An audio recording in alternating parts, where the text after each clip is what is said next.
아멘. 네. 여러분 우리 많이 알고 있는 말씀입니다. 그죠? 네. 스바냐 3장 17절이 되게 유명한 구절이니까 3장 전체를 보면 1절부터 8절까지는 하나님의 심판에 대해서 말씀하세요. 스바냐가 계속 심판에 대해서 말씀하긴 하시거든요. 근데 이제 8절에 보면 여러분 그 스바냐 3장을 좀 펼쳐 놓을 수 있으시면 네, 펼쳐 놓고 저랑 구절 이렇게 좀 같이 살펴보면 좋을 것 같습니다. 8절에 보면 나 여호와가 말하노라 그러므로 내가 일어나 벌할 때까지 벌할 날까지 너희는 나를 기다리라. 내가 뜻을 정하고 나의 분노와 모든 진노를 쏟으려고 여러 나라를 소집하며 왕국들을 모으리라. 온 땅이 나의 질투의 불에 소멸되리라. 이렇게 하시면서 8절에 너희는 나를 기다리라고 이렇게 뜬금없이 말씀하세요. 근데 이유가 왜 기다리라고 하시냐면 9절에 이유가 나오거든요. 그래서 본문의 시작은 그때에라고 시작되지만 히브리 원문에 보면 왜냐하면이라고 번역되어 있어요. 그래서 벌할 때까지 너희는 나를 기다리라. 왜냐하면 심판 후에는 9절에 쭉 나와 있는 것처럼 여러 백성의 입술을 깨끗하게 하여, 이 말은 회개를 한다는 말이거든요. 여러 백성의 입술을 깨끗하게 하여 회개를 하게 하여 나 여호와의 이름을 부르며, 이것은 여호와를 찾는 자들을 말하는 거예요. 스바냐서의 주제는 여호와를 찾으라가 주제거든요. 그래서 여호와의 이름을 부르며, 이것은 여호와를 찾는 자들이, 여기서 한 가지로, 여러분 세 번역에는 어깨를 나란히 이렇게 되어 있는데 이거는 합심을 말하는 겁니다. 하나된 마음으로 하나님을 섬기게 되는 그날, 그 남은 자들과 남은 열방들이 하나님을 높이고 예배하는 예배자의 날들, 예배자들이 될 것이기 때문에 너희는 내가 심판하고 진노하는 그날이 올 때까지 기다려. 여기서 너희는 남은 자들을 말하는 거예요. 하나님을 예배하게 될 자들, 하나님을 부르는 자들, 하나님을 찾는 자들인 거죠. 그래서 이 심판 후에 회복된 사람들은 어떤 사람들인가, 우리가 오늘 본문에 좀 살펴보면서 저와 여러분을 우리 말씀 앞에 좀 대면하면 좋을 것 같습니다. 첫 번째는 심판 후에 회복된 사람들, 너희는 기다리라 할 때 그 너희에 해당하는 이 사람들은 어떤 사람들인가. 첫 번째는 깨끗한 마음을 가진 사람들인 거예요. 9절에 보면 그때에 내가 여러 백성의 입술을 깨끗하게 하여 라고 나오잖아요. 이것은 우상을 찬양하던 부정한 입술이 하나님을 찬양하는 입술이 되는 건데, 단지 입술이 깨끗하다는 의미가 아니라 정결해진 마음, 깨끗해진 마음을 의미한다는 거죠. 그래서 회개한다 라고 보셔도 무관합니다. 그래서 회개의 열매로 우리가 깨끗한 마음을 가지게 되는 거죠. 우리가 회개할 때 하나님이 우리에게 깨끗한 마음을 주시거든요. 정결케 하시는 그 마음을 우리가 가질 수 있는데, 회복된 사람들이 이 회개를 통해서 깨끗한 마음을 가지게 된다는 거예요. 여러분, 깨끗한 마음을 가진다는 것은 더 놀라운 축복이 있는데 11절에 이렇게 말하고 있어요. 네가 나에게 범죄한 그 모든 행위로 말미암아 수치를 당하지 않을 것이라는 거죠. 15절에 형벌을 제거해주고 원수들을 쫓아내주며 화를 당할까 두려워하지 않아도 되는 거예요. 16절 손을 늘어뜨리지 말라. 힘 빠지지 말라는 거죠. 네. 이 깨끗한 마음을 가진 자에게 주시는 하나님의 약속과 축복은 뭐냐면 죄 용서에 대한 확신의 마음을 주시는 거예요. 죄책감이 사라지고 죄로 인한 수치와 부끄러움을 당하지 않게 되고, 그 죄가 주는 형벌이 이미 우리에게 제거된 거죠. 그리고 나의 죄를 고발하는 원수도 쫓겨났습니다. 내 죄 때문에 심판을 받을까 두려워하지 않아도 돼요. 낙심하거나 넘어지지 않아도 되고, 그 넘어진 자리에 주저앉아 있지 않아도 되는 그 깨끗한 마음을 가진, 하나님의 그 심판을 피하여 보호를 받고 숨어서 하나님을 예배할 수 있는 그날이 올 때까지 숨어 보호해진 그 남은 자들에게 주시는 그 은혜와 축복이 하나님을 예배할 수 있도록, 회개를 통하여 언제나 하나님께 더 가까워질 수 있도록, 회개를 통해서 죄 용서의 확신과 원수로 인하여 더 이상 수치와 모멸을 갖지 않고 나를 고발하는 원수로부터 자유로워지며 죄에 대한 심판의 두려움이 제거된 자, 은혜의 자리를 지속적으로 주겠다. 그 은혜의 자리는 우리가 언제나 새롭게 시작할 수 있는 시작의 자리로 우리를 인도하시는 분이라는 거예요. 그래서 저와 여러분은 이미 이 자리에 다 초청된 줄 믿습니다. 아멘. 우리는 예수 그리스도 때문에 남은 자들이 되었죠. 믿음으로 말미암아 우리에게 주신 이 회복의 약속은 더 이상 오늘 이 말씀처럼 우리가 우리 죄로 말미암아 수치를 당하지 않아도 돼요. 그리고 부끄러움을 당하지 않아도 됩니다. 죄로 말미암아 벌 받을까 봐, 내가 지금 겪는 이 어려움이 내가 뭘 잘못해서인가, 교통사고가 났는데 뭐 잘못된 건가, 이렇게 죄의 형벌에 대한 두려움을 가지지 않아도 된다는 거죠. 원수가 더 이상 우리를 고발할 수 없습니다. 여러분 그거 아세요? 사단이 내가 네 죄를 다 안다, 그 거짓말인 거 아세요? 그 거짓말이에요. 왜요? 우리 죄는 다 어떻게 됐어요? 예수님 다 가져가셨어요. 우리에겐 더 이상 고발할 죄가 없습니다. 사단이 우리를 그렇게 고발하죠. 내가 다 안다. 그때 여러분 이렇게 얘기해서 나도 니를 안다. 이렇게 네가 거짓말하는 거짓의 영이라는 걸 내가 안다. 이렇게 대적하셔야 돼요. 이 회복된 자의 축복이 그렇다는 거예요. 늘 은혜의 자리에 머물 수 있도록, 그 은혜의 자리가 기회의 자리가 될 수 있도록 우리를 인도하시는 축복이 있다는 것이, 여러분 그것이 주 예수 그리스도를 통해서 우리에게 주신 은혜인 줄 믿습니다. 아멘이십니까? 아멘. 우리는 예수님으로 인해서 용서의 확신을 가질 수 있어요. 죄에 대한 용서의 확신을 가질 수 있습니다. 죄로 인한 수치심을 예수님이 다 가져가셨어요. 죄의 형벌도 예수님이 다 받았습니다. 원수가 우리를 고발할 수 없어요. 사단이 나를 다 안다고 해도 우리가 사단을 고발할 수 있습니다. 왜냐하면 예수님이 나의 모든 죄를 다 가져가셨고 하나님이 나의 죄를 다 용서하셨기 때문입니다. 여러분 죄에 대한 심판에도 우리가 형벌도 무서워하지 않아도 되는 이유는 뭔가요? 예수님이 십자가에서 그 형벌도 다 받으셨어요. 끝난 문제예요. 네. 우리가 그 형벌을 받을까 벌벌 떨지 않아도 됩니다. 이런 은혜의 자리에 회개를 통해서 우리가 늘 다시 새롭게 시작할 수 있는 기회를 우리에게 주신 것이 이 회복된 자들이 누릴 수 있는 은혜라는 거예요.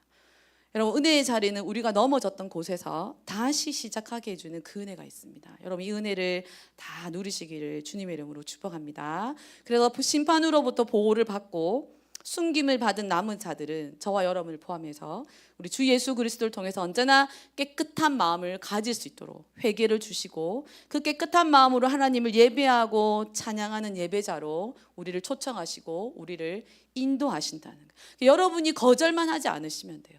여러분이 거부만 하지 않으시면 됩니다. 그것을 받아들이고 그것을 누리고 그것을 만끽하고 그 은혜로 살아가시기만 하면 되는 거예요. 너무 인생을 시리어스하게 생각하지 않으셔도 돼요. 너무 무거워 십자가가. 여러분 예수님이 이미 무겁게 다 지셨기 때문에 우리는 가볍게 가도 돼요. 그러니까 죄에 대해서 가볍게 하라는 말이 아니라 은혜에 대해서 가볍게 하라고 말하는 것이 아니라 이 은혜가 주는 혜택에 대해서 이미 예수님이 다 해결해 놓으신 이 은혜의 삶에 대해서 여러분이 무언가를 하려는 무거움을 가지지 말라는 뜻이죠. 예수님이 하신 일을 믿고 그것을 내 입술로 고백하고 그것을 내 삶에 초청함으로 내가 그 은혜의 기회를, 은혜로 주신 그 새롭게 시작하게 하시는 그 우리에게 주신 인생을 누리시고 즐기시면 되는 거예요. 두 번째, 심판 후에 회복된 사람들은 어떤 사람이냐? 첫 번째는 깨끗한 마음을 가지는 사람이었고, 두 번째는 하나님을 찾는 자들. 여러분 우리가 예수 그리스도로 말미암아 하나님의 자녀가 되었다면 하나님을 찾는 자들이 되어야 돼요. 하나님을 찾는 자들이 되기를 축복합니다. 그래서 스바냐 3장 9절 다 여호와의 이름을 부르며 한 가지로 나를 섬기게 하리니. 10절 내게 구하는 백성들 예물을 가지고 와서 내게 바치는 거, 이거 전부 하나님을 구하는 행위입니다. 12절 곤고하고 가난한 백성, 이거 겸손을 말하는 거거든요. 여호와의 이름을 의탁하는 자, 이름을 의지하는 자, 이 모든 구절들은 다 하나님을 찾는 행위예요. 여러분 하나님을 찾는 행위 구체적으로 두 단어, 한 단어, 두 글자, 한 단어 뭘까요? 하나님을 찾는 행위. 여러분 하고 있는 거예요. 맞아요. 기도예요. 네. 기도. 하나님을 찾는 행위, 기도입니다. 기도. 여러분 어떤 자가 하나님을 찾습니까? 자신의 한계를 일단 발견해야 돼. 아, 이거 내가 안 되는구나. 자신의 한계를 발견한다. 여러분 내 한계를 발견한다는 것은 나 스스로 내가 만들어내려고 했던 나의 안전, 나의 평화, 나의 보호, 나의 공급함을 더 이상 내 힘으로 할 수 없다는 것을 인정하는 거예요. 더 나아가서 기도의 행위라는 것은 그것을 멈추는 걸 말하는 거예요. 나 스스로 나를 보호하고 나 스스로 나에게 평안을 구하고 나 스스로 내가 먹고 마시는 것을 공급하는 것을 준비하는 것을 멈추는 것이에요. 그것이 기도입니다. 자기 자신에게 집중되어 있던 에너지를 하나님을 의지하는 에너지로 전환하는 것이 기도라는 거예요. 그래서 하나님의 은혜를 요청하고 하나님이 나를 향해 얼마나 놀라운 계획을 가지고 있는지 하나님의 생각과 계획을 듣고 하나님의 그 깊은 내적인 친밀함을 주는 임재를 경험하고 나를 향한 기쁨과 사랑하심을 누리게 해주는 것이 기도라는 거예요. 기도. 그래서 성경을 읽고 기도를 하고 이 은혜를 구하는 행위를 하나님을 찾는 회복된 자들은 자기의 의로운 행위로 삼지 않아요. 이 기도라는 것을 자기 에너지를 심는데 삼지 않는다는 거예요. 내가 기도했으니까 그래서 하나님이 도와주시겠지가 아니라는 거예요. 이 기도라는 것 자체가 나에게 집중되어 있는 에너지를 다 멈춰야 돼요. 멈추고 하나님께 집중하는 것, 그것이 기도라는 거예요. 그것이 회복된 사람들의 하나님을 찾는 행위라는 겁니다. 여러분, 이런 사람들이 가지는 정서를 한번 볼까요? 14절에 이렇게 말하고 있어요. 시온에 따라 노래할지어다. 이스라엘아 기쁘게 부를지어다. 예루살렘 따라 전심으로 기뻐하며 즐거워할지어다. 여러분, 이 기도 안에 우리의 에너지를 멈추고 하나님께 집중하는, 하나님을 의지하는 에너지로 전환할 때 그때 하나님 우리에게 임재하시거든요. 임재하세요. 여러 가지로 임재합니다. 방언이 터지기도 하고 내 가슴이 뜨거워지기도 하고 실제 두 날개로 나를 덮어주시는 그 안위를 경험하기도 하고 눈물이 흐르기도 하고 회복이 되기도 하고 여러 가지 하나님의 임재를 경험할 수 있어요. 헌신하고 결단하기도 있어요. 그러나 그 기결되는 정서는 뭐냐면 기쁨이라는 거예요. 기쁨. 구원을 베풀 그 전능자의 임재 안으로 들어가게 해주는 것이 기도인데 여러분, 이 기도 생활을 시작하기를 주님의 이름으로 축복합니다. 기도 생활로 하나님을 누리시기를 축복합니다. 아멘. 이 기도를 통해서 우리 안에 기쁨을 온전케 해주세요. 온전케. 하나님으로부터 회복된 하나님을 찾는 자들에게 주시는 이 정서, 누릴 수 있는 정서는 기쁨이라는. 이 기쁨은 단순히 즐거워하는 걸 말하는 게 아니에요. 행복한 것과 달라요. 그냥 기분이 좋다, 환각 상태를 말하는 게 아닙니다. 이 기쁨은 우리 내면에 마음의 평화를 줘요. 이 기쁨은 내 내면에 만족감을 줍니다. 이 기쁨은 내 안에 소망으로 채워져 있는 상태를 말하는 거예요. 기분을 말하는 게 아니라 내 내면에 가득 차 있는 그 평안, 내 내면에 가득 차 있는 소망, 내 내면에 가득 차 있는 만족이. 여러분, 저 기도 생활하는 사람은 외로움이 해결됩니다. 안 믿잖아 지금 눈빛이. 안 믿는 눈빛이잖아. 왜? 그 기도를 통해서 하나님이 주시는 그 친밀함을 통해서 외로움을 채워지는 기도까지 여러분 안 나가고 있다는 거예요. 그 임재까지 안 나가고 있다. 뭐만 하세요? 구하는 기도만 하고 있다. 구하는 기도만. 회복된 자들이 하나님을 찾는 그 기도라는 행위를 통해서 이미 약속되어 기뻐하라는 거예요. 즐거워하라. 왜? 하나님의 그 약속된 내면의 깊은 그 선물로 주시는 기쁨을, 그 기쁨은 그냥 기분이 좋은, 그래서 마치고 어디 놀러 가고 싶은 이런 마음이 아니라 만족함이라. 만족감. 내면의 그 깊은 만족감. 여러분, 그래서 이 기도를 통해서 내면의 마음, 그 내면의 평화와 만족과 소망함으로 채워져 있는 상태가 바로 하나님과의 그 친밀함이에요.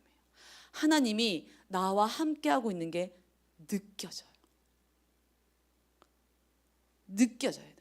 하나님께 집중되어 있구나. 지금 내가 세상은 온데간데 없고 주님과 나만 이 자리에 있구나라는 그 깊은 몰입감이 있는 거죠. 그래서 거기서 여러분 일어나기가 싫은 거예요. 더 기도하고 싶은 거지. 왜? 이 친밀함을 더 경험하고 싶으니까. 이 친밀함을 놓치고 싶지 않으니까. 더 깊이 경험해서 어느 정도로 하나님 안에 그냥 확 들어갔으면 좋겠는 거지. 그래서 여러분 기도가 깊어지기 시작하잖아요. 그러면 괴리감이 느껴지기 시작해요. 내가 현실에 사는 이지은과 기도를 통해서 하나님의 임재에 있는 이지은과의 괴리감이 느껴지기 시작해요. 왜? 삶이 별로 안 변해 있거든. 하나님의 깊은 임재를 경험함에도 불구하고 내 삶이 그닥 그렇게 영향력 있는 삶으로 느껴지지 않는 거죠. 이 차이를 점점점 더 많이 하나님의 깊은 임재로 들어가서 좁혀가야 돼요. 내 삶이 하나님의 임재로 연결될 때까지. 회복된 사람들에게 주시는 축복이라는 거예요. 여러분, 이 기쁨은 사람이 주는 것이 아니기 때문에 사람이 빼앗아갈 수 없습니다. 환경과 상관없어요. 상황과 상관없습니다. 저 사람이 내 마음을 상하게 해도 이 기쁨은 빼앗기지 않는 거예요. 하나님이 주시는 거기 때문에, 선물이기 때문에. 이 회복된 자들이 누리는 하나님을 찾는 이 기도 행위를 통해서 여러분 오늘 14절에 우리에게 선포하고 있는 이 기쁨을 누리시기를 축복합니다. 네. 그래서 여러분은 하나님과 관계에서 어떤 정서를 주로 주고받으세요? 어떤 정서가 주로 하나님과 관계에서 누리는 정서예요? 기쁨입니까? 아니면 두려움입니까? 아니면 의무가 더 많은지? 아니면 아무런 감정이 없는지? 우리가 하나님과의 관계에서 어떤 정서를 누리고 경험하는지가 되게 중요해요. 하나님은 하나님만으로 기뻐할 수 있거든요. 그 만남과 그 깊은 친밀함이 있거든요. 옆에 분에게 한번 물어보시겠습니까? 당신은 하나님과 어떤 정서를 주고받으십니까? 한번 물어보시죠. 네.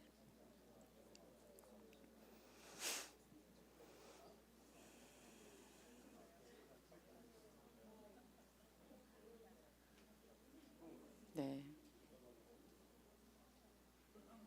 하나님 부담스럽다. 뭐 그럴 수도 있겠습니다. 그죠? 네. 네.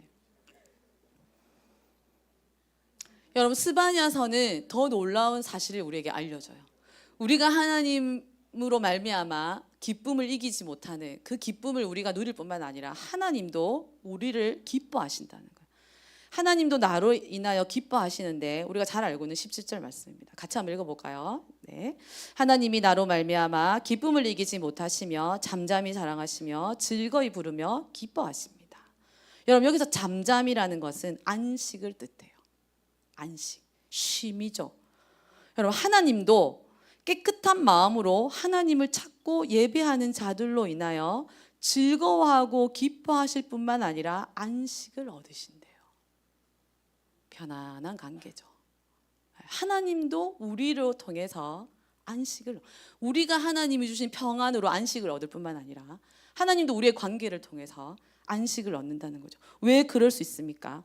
더 이상 죄로 인해서 분노하시거나 질투하시거나 슬퍼하시거나 우리가 하는 그 행위를 경멸하시거나 우리로 인하여 하나님 수치심을 겪으시거나 우리를 구원하신 것을 후회하시거나 이후에는 애통해하는 후회거든요. 애통해하실 필요가 없는 거죠. 하나님도 우리를 통하여 그분의 정서에 쉼을 얻는 거예요. 기쁨이 가득한 거예요. 우리를 보면서, 우리의 예배를 통해서, 우리가 하나님 말씀에 순종하는 것을 통해서, 하나님 뜻을 따르는 것을 통해서, 하나님을 찾는 그 행위 하나로. 여러분, 그래서 성경에 뭐라고 말합니까? 전심으로 나를 찾는 자를 두루 살피신다고 하셨어요. 나를 전심으로 찾는 그 한 사람을 하나님이 두루 살피신다 하셨어요. 없다는 거죠. 그러나 저와 여러분이 있는 줄 믿습니다. 하나님이 찾는 사람, 여호와를 간절히 구하는 사람, 여호와를 전심으로 찾는 그 이 기도가 있는 사람, 그래서 하나님으로 하여금 안식을 줄 수 있는 사람, 저와 여러분이 그런 사람 되기를 축복합니다. 하나님이 그렇게 말씀하고 계세요. 야, 내가 너로 인하여 쉼을 얻는다. 이제 더 이상 죄로 인하여 내가 애통해하거나 슬퍼하거나 내가 더 이상 질투하거나 분노하지 않아도 된다. 내가 더 이상 이제 진노하지 않아도 돼.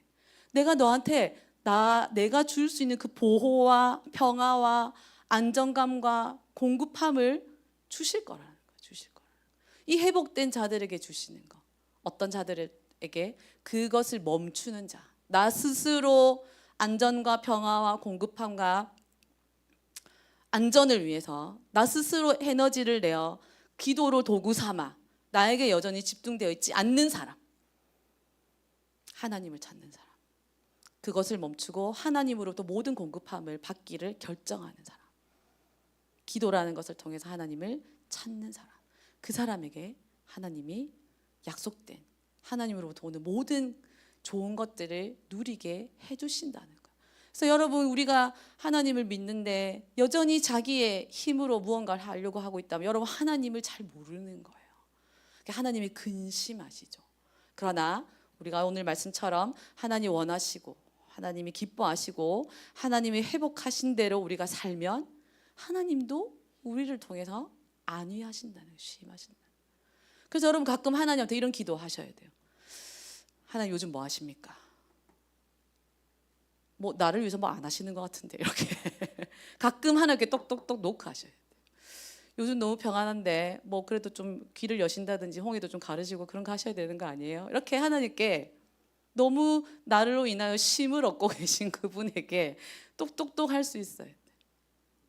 그럼 하나님이 너무 기뻐하시겠죠. 야, 네가 또 그렇게 나를 찾냐?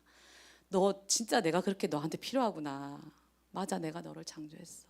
맞아, 내가 너를 구원했어. 맞아, 내가 너의 구원자야. 네가 인정하는구나. 하나님 너무너무 기뻐하세요. 여러분, 우리의 정서도 하나님의 통치 아래 있다는 것을 알아야 돼요. 기쁨, 즐거움, 친밀함, 반가움, 사랑, 슬픔, 분노, 이런 것들도 우리가 하나님의 통치 아래 있다는 거. 여러분, 우리가 하나님과 이런 정서, 기쁨, 정서를 나누기 시작하잖아요. 그러면 어느덧 하나님의 정서와 내 정서가 하나가 돼요. 다시 말하면 하나님이 기뻐하는 것에 나도 기쁘고, 하나님이 싫어하는 것이 나도 같이 싫어지고, 하나님이 슬퍼하지 말라고 하는 것에 나도 슬퍼하지 않아요. 하나님이 기뻐하지 말라고 하는 것에 나도 기뻐하지 않을 수 있어요. 하나님의 마음과 하나님이 느낀 정서가 내가 느끼는 정서와 내 마음이 되는 거죠. 그렇게 하나님과 하나 되어 갈 수 있습니다. 하나님 마음과 맞닿는 거죠. 여러분, 이게 놀라운 은혜고 놀라운 축복이에요. 네. 저 여러분이 이 기도라는 것을 통해서 그런 깊은 하나님의 임재, 그리고 하나님의 정서와 내 정서가 하나 되어가는 그런 하나님과 만남이 있기를 주님의 이름으로 축복합니다. 아멘. 그래서 여러분, 이 회복된 사람으로 늘 은혜의 그 자리에서 늘 다시 시작할 수 있는 삶을 살아내는 청년 되기를 주님의 이름으로 축복합니다. 그래서 스바냐서가 말하는 대로 입술이 정하여져서 하나님의 이름을 부르고 합심으로 하나님을 섬기고, 그래서 그를 기뻐하고 즐거워할 뿐만 아니라 그분이 나로 인하여 기뻐하고 즐거워하는 그 서로의 공감대, 그래서 하나님으로부터 오는 그 모든 복된 복을 누리고 살아가고, 그래서 여러분, 청년 때에 여러분이 무엇이든지 언제든지 어떤 것이든지 도전할 수 있는 그 하나님의 임재가 주는, 하나님의 동행하심이 주는 그 용기와 담대함이 있기 때문입니다. 그렇게 살아내는 청년 되시기를 축복합니다. 아멘. 제가 기도하겠습니다.